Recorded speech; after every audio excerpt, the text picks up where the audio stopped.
Josh Green here for Tungsten Tales. Delighted to be joined by Ian White. Ian, how are you, my friend? I'm good, you? I'm very well, thank you, Ian. Very well. A good start to the year for yourself. I mean, 2022, we'll chuck that in the bin. We'll get rid of that. It wasn't your greatest year in the PDC, but 2023 is off to a really good start. Yeah, I've got to pull my finger out, and that's it at the end of the day. And that's what I've got to do. So I put my head together with no World Championships and stuff like that towards the end of the year. I had a lot of time to think and sort my life out and sort a few things out. And yeah, we're coming back now slowly, playing well and enjoying it again. Was it a case of stepping back after the year? And I know you guys had a few weeks between the Worlds and the first Pro Tour. Stepping back, reevaluating, and you really need to go again this year because there's a lot on the line. Yeah, at the end of the day, a lot of problems that people don't know about. So I'm not going to go into that. But you know, it was just a case of looking at what I've got to do now for the future, and I want to carry on being a professional dart player. That's where I've been for the last 10, 12 years or whatever. So Mm. I don't want to give it up. I want to carry on playing. So it was only me that had to put my head right and get back up there. And my darts was always there, but I just wasn't getting the look. I wasn't getting the wins. And I missed out by the worlds by 750 quid. So with a bad year, I thought to myself, right, well, let's move forward and get ready for this year and make sure by the end of the year I am in that world and make sure that I'm in some of the TV events as well because I need to get back up where I belong. Mm. How much of a big hit was it to miss the Worlds? Because you've been there so many times and miss out by, as you say, what, 750 quid? How how did that feel? What was it like? It hurt. It honestly got it. It hurt. All them years you've been playing in it, it's massive for every dart player to be in that World Championships. Um, you know, I'd, like I said, I just had to get a lot of things sorted out and move forward. And this year I've got my head together and thought, right, come on, Whitey, pull your finger out, let's go for it and start well. And that's what I've done. Mm. Obviously, I don't want to go into the personal things and go there, but in terms of on the boards, how difficult is it once you have a few results that don't go your way and trying to turn it around? Because it feels like, I've spoke to a few players that have gone through similar things, and it's just a case of trying to get that first win to turn things around, and it just feels like nothing's going for you. Yeah, I changed my darts because Unicorn wanted me to change the darts. I changed different setups and I didn't feel comfortable with them. So I was trying that and I was in a bad place as well. So it was like I really needed to, do something about it. And we're not qualifying for the World Championships. I sat down and went, right, I'm going back to square one now. Like we all do. We all do it. Go back to square one. I want my old darts back. I want to feel confident. Get out practicing. I practice every time with Michael Smith, but he became world champion. And well done to the lad. And now I can't see him because he's away all the time. He's doing all kinds, which is part of the job. So I've had to pick a different routine now. I'm practicing, be a bit more happier than what I do, and like I said, just start winning. And like when you're going down them rankings, it's hard work. You look at your Andy Boltons, you look at your John Hendersons, these lads that have lost the tour card. And I'd hate going on about it because I get this out. It's all gone out my head now. But this COVID, it's 2 years down the line. This is your 2 year ranking. These Mm. lads suffered through COVID. A lot of us suffered. And at the end of the day, they should have froze them rankings. You would have still had a lot of these players still there. Sitting at home watching all your money come off, to me was wrong. It was wrong. All the football leagues stopped, everything stopped. But that's just my opinion. And you ask all the other dart players, they would have said exactly the same. Yeah, yeah, I completely know what you mean there. Right, let's talk more positively about 2023. Excellent start to the year on the floor. starting to get results on those European tours as well. It all seems to be coming back together, doesn't it? Yeah, going through the qualifiers, I've not had to do that for quite a few years, Yeah. even before COVID. I'd only missed one European tour since it started. Even going through qualifiers then, but it was a long time since I've been in there. And to get back into it, the first one of the year, I missed 3 darts to beat Brendan Dolan, 6-5. So I could have been in all 8 at the moment, but hey, I'll take 7 out of 8.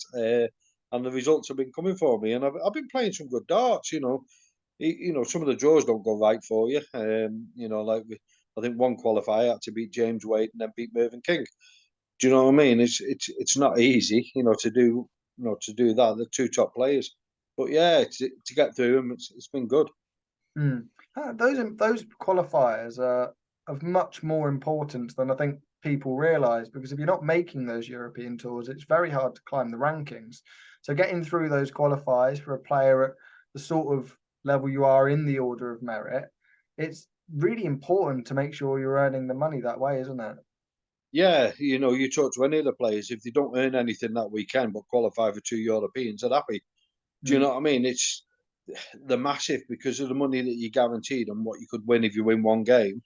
You've got to get to like a quarter final, semi final to get that money, by winning one game. So these are massive. And what they've done this year, the PDC, if you have a look, they've packed it all into the first 5 months. Mm-hmm. So if you want to get into Blackpool or you want a chance to get in there, you've got to be in all these and you've got to try and start winning, which that's the next step. I need to start winning in them now, because I've only won 1 out of 3. But it's hard when you get there as well. But you need to be in all them Europeans, just like I said, to get into Blackpool. Mm. Let's talk about that win against Gabriel Clemens. You had everything you could possibly have against you. We know what the crowds are like, in particular on the European tour, but to produce a comeback and some of the huge outshots that you did under that pressure, that's a real performance, isn't it? Yeah, it was. I felt that I wasn't brilliant at the beginning, and Gabriel got away from me. But the crowd, like I said, I couldn't even hear Georgie Noble talk. I even asked what was left, and he was going, "What? What? Can't understand you." We just couldn't hear each other. Even the markers couldn't even hear Georgie Noble. So, you know, I can understand that they're all on their side. So you just got to put your mind to it. And I just relaxed in the end, and I thought, well, what goes goes, and I took a 1-6-1 out, and then I think it was the last leg. I just kicked in well, and you know, it went for me towards the end. A bit different the weekend just gone. They had Barney. And I lost 6-5. That was another good game. But when you're sitting after 9 darts, 46 left, you think you're going to get a shot. But Raymond took 1-3-1 out, and that was it. And we had another cracking game. So, and then we missed the darts at double. But yeah, you've just got to hopefully have the crowd. They're not going to be on your side when you're playing someone like Gabriel, or Martin Schindler and everything. They're never going to be on your side. But just at the end, just thank them and enjoy it. That's what you got to do, isn't it? That's what you got Yeah. to do. In terms of the majors coming up, I know Blackpool is a place you've enjoyed over the years. There's still a bit of a gap there, but you've got to feel that if you can get the results, the performances are definitely there on the European tour. If the results start following, you can definitely make up some ground in that gap before the cut-off date. But you look at it, you've only got to win one game. Do you know what I mean? To get another £1,000. And if you're in about 8 of them, there's another 8,000 plus the 8 you've already got. That's 16,000 going on your rankings. I think I'm about 8 grand behind on Yeah, or something like yeah. that. Well, it's not impossible. Or if you win 2 games, you go to 4,000. It's mad. These Europeans are the ones that will get you in it. So my aim's Blackpool. I've always said the aim is to get into Blackpool. Once you're in Blackpool, then you've got a good chance for the rest of the year. Yeah, it always seems like if you do get to the match play, then other things follow. If you're in the match play, you're likely in the World Grand Prix. If you're making it to those tournaments, you've got more chances to make it to the Grand Slam. You're probably in the Players' Championship. I think yeah. the season starts with Blackpool, and if you make it there, you're in for a good 6 months. Yeah, yeah. It's what I've gone on about all the time since I've been playing. You know, yeah, your World Championships at the end is the one that you want to be in, but if you can get in them other ones, you know, they're massive. So Blackpool is your aim, and then, like you said, the season starts from then. There's half an eye on Ali Pali, having missed it just a few months ago, to make sure you get there. We know how big and important the ranking points are there as well. I'll be gutted if I don't get in it. You know what I mean? But with the season that I've started, I can't see me not being in it. You know, so I don't worry about that. I think Mark Webster came up to me the other week and we were talking, and he said, "Oh, it looks like you kept your tour card." I wasn't even thinking about losing my tour card. Do you know what I mean? I was like, "What are you thinking about that for?" But no, do you know, I just want to get to that Blackpool, like you said, and then that World Championships will come. And just a word on Michael Smith as well. I know you practiced with him for so many years. For him to achieve his dream, how proud and how happy are you for him? I'm very happy. You know, he didn't say much afterwards, but I think it was about 4 o'clock in the morning. He texted me back, so he must have been celebrating. But I was made up for the guy. You know what I mean? We put a lot of practice in over the years. You know, traveling and even the companionship when you're away. You know, you need that as well. So it was good, and I was so happy for him. And it was the same when Adrian Lewis won it. I used to practice with him, and then he went on and won it.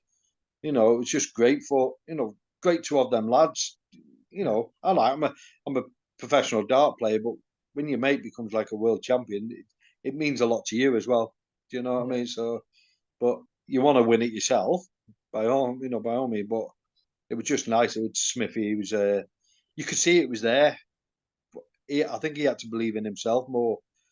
Do you know what I mean? And he's he's got he's got the capacity. Well, he's got the capability of winning loads, and it's just getting his mind right. And when his mind's right, and he's got the people around him that that want him to do right, he'll win a lot. Yeah. Did you see it in the practice and the way he performed in that practice board that he was going to win not just one, but hopefully many?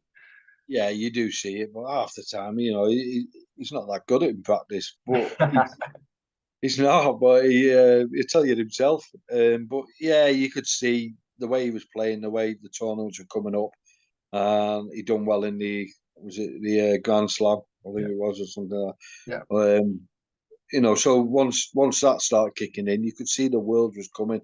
And I know he lost first round in the Players' Championship, but I think he had one eye on the world. Yeah, I think he did. Well, really appreciate the chat, Ian, and best of luck for the events coming up. And fingers crossed for you that we'll see you in Blackpool in a few months' time.